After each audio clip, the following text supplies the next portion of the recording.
fact that this is really not only going to benefit them, but it's going to benefit others. That's really, really key. I would agree with you, Russell, on that. Beautifully said, because there will be awards handed out, but I think as this is promoted and people start seeing our reasoning behind this, is that the social profit sector is important. There are definitely the big players, but we want to recognize those who often go without any recognition at all, and to show that that you can do it. It's fun to imagine the impossible. I think that's the way Walt Disney put it. I think the other thing is that these folks typically work in a very small circle of the world that they happen to live in. So here's an opportunity for them to come to this beautiful place in California and engage with other like-minded people, share ideas, share resources, and make some really strong connections that could turn into some very beneficial personal relationships and professional relationships as well. That's one of the things that I found too, Russell, when I've traveled to go to conferences or events and things of that nature. One of the events, of course, back in just about a month before the fire, was down to Orlando to do my certification with the John Maxwell team, and met so many different people that stay in contact with today who have actually been very beneficial in my life to give me some ideas, to be connected with that team and other places such as Montreal and Ottawa and Calgary, and to be able to go down to Los Angeles to actually meet some of the judges that we've got, people like Frank Harrington and Frank Shankwitz and Greg Reed, Marshall Falk, these people who, even though they have a big name, as I've talked with some of these guys, they've got a real heart for the work that we're doing, which is fantastic. Stephen, we have referenced the fire a couple of times, and so if anybody's listening and saying, "What do you keep talking about? What is this fire?" A couple of years ago, our community was evacuated. Our entire city was evacuated. What was it, Stephen? 80,000 of us? I don't know. They see 88,000, I think, was the number. So we all had to leave town, and about a third of our community burned to the ground. It was a catastrophic event. So for us, it's like our 9/11. That's right. So we talk about it sometimes without even realizing. If somebody's listening not from here, they'd go, hey, what are you talking about? What are you talking about? Yeah, that's exactly. right. And Stephen and I Stephen was my guest that morning on my radio show. And about 2 hours later, all hell broke loose, and we went through this very interesting period of evacuation. In fact, Stephen was the first Fort McMurray person that I saw while on evacuation in the city of Calgary. Do you remember that, Stephen? We went for I remember that. Yeah. We got together for a coffee, and that was a great time. It was good. It was. Russell, tell me a little bit. We've some of you, I know all of you don't know, we've done an interview before, but we've run into some technical problems. So as I was telling Russell, a third time's a charm. But some questions that I've asked before that are very interesting that I would really like to hear some of the people that are listening. You talk about some things that I find very interesting. You have mentioned before that talent isn't enough. And success takes hard work. I automatically think of the Malcolm Gladwell book that talks about the 10,000 hour principle. And he talks about the Beatles and the work they did in those formative years when they were playing in the clubs, and I think it was in Hamburg, hour after hour after hour, and they had to always produce new music, and they couldn't repeat songs. And so they became incredibly proficient as a band and as performers, singers, and songwriters. They put in their time and became the biggest band that's ever been, really. But they had to work hard. And that lesson, that particular chapter of that book, and I can't remember what the book was. Outliers, maybe. I can't. All the Malcolm Gladwell books are great, but that lesson of the 10,000 hours really stuck with me. And so maybe I have a little bit of talent, but more than that, I have a drive to do the work and a passion to do the work. And to some degree, trust. So as an artist, I have to trust that the process that I'm in the middle of is going to produce a positive result. It's hard to, and maybe it's because I'm older and whiter on the top of my head, that I trust that it's all going to work out because I've been through it a few times. I have never, ever abandoned a canvas. Now, if there's an artist listening, they're going to go, really? You've never whitewashed it and started again? No, I actually haven't, because I just keep working at it. And sometimes it's not easy. Sometimes it's really hard. It's not all inspiration and you're in the flow of things.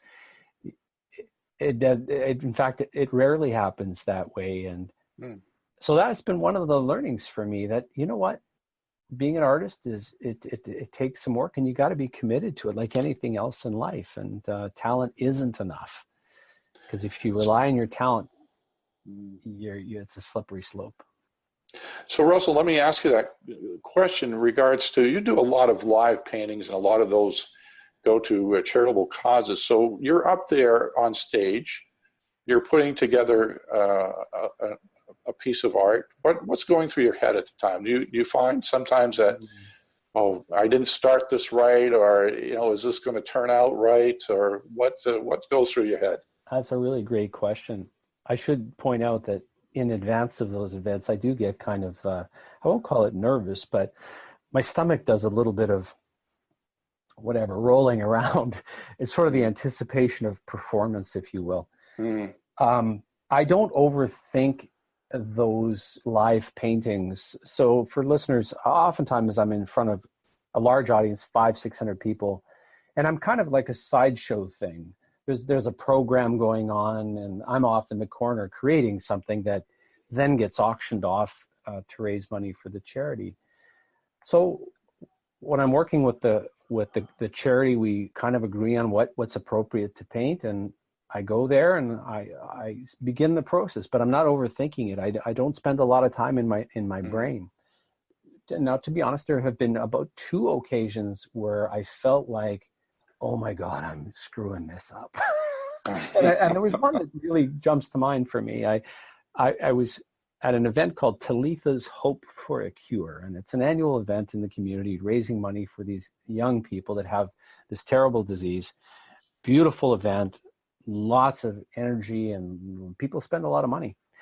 And I was doing a live portrait of Marilyn Monroe.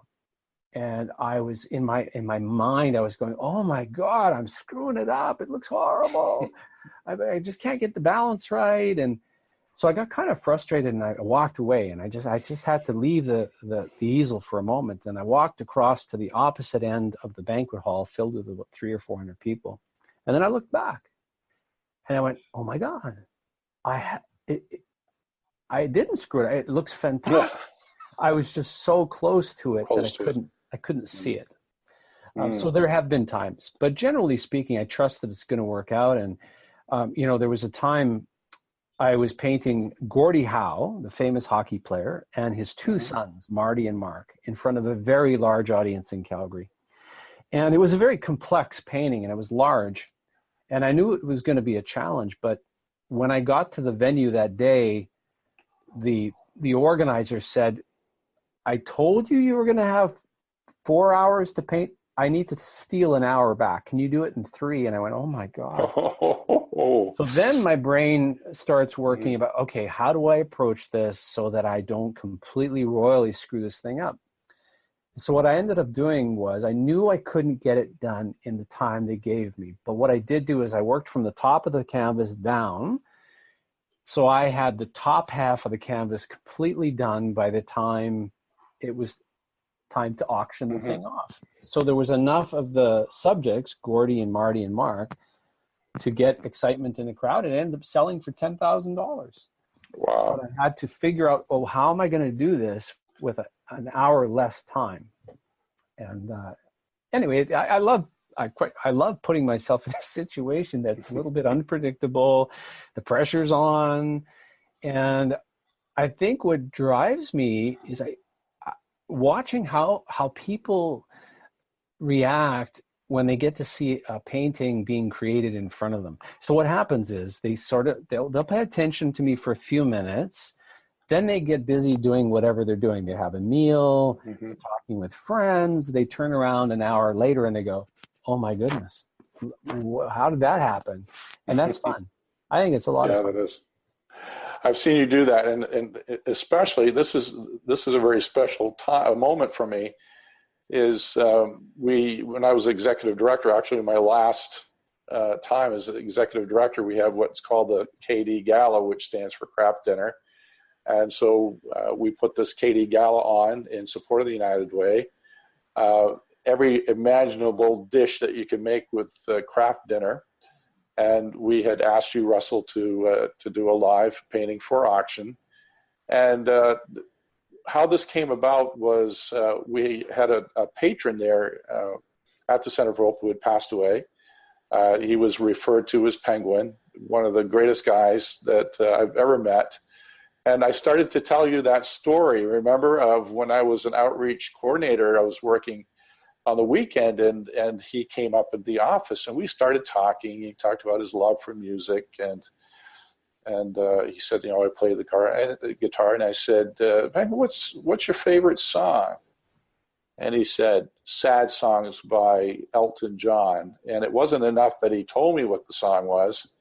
He sang the entire song for me.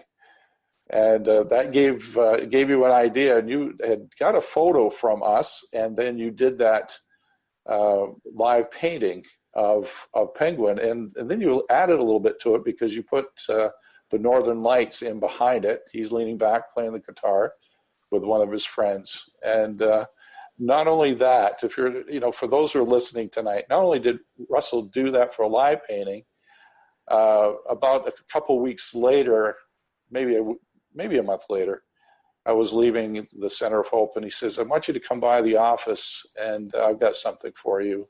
And you had done another painting as a going away present for me. And that is a special place in my heart. It really does. And the interesting thing about that painting, I didn't know I was going to be doing the Northern Lights when I set out.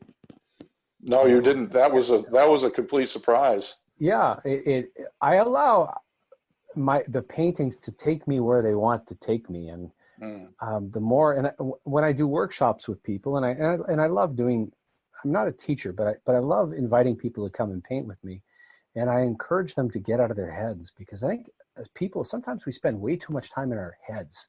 We need to spend more time in our hearts, and that's what I try to do with every single painting project, and just allow it to take me where it's going to take me. And it's taken me to some pretty awesome places. That really has. And there's been so many delightful stories along the way. And probably the one that is most heartfelt for me is the day that I painted B.B. King, the famous blues artist who passed away in 2015. And I had painted his portrait, him kind of cradling his guitar, Lucille, the day after he passed away.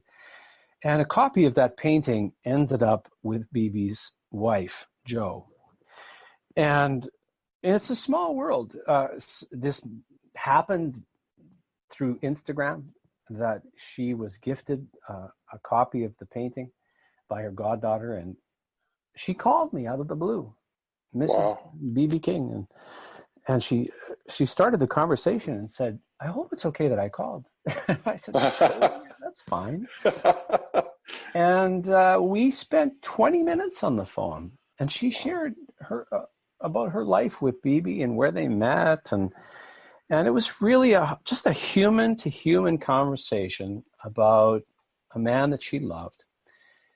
And then a couple of weeks go by, and she had mailed me a handmade thank you card with a beautiful message inside, which I've kept.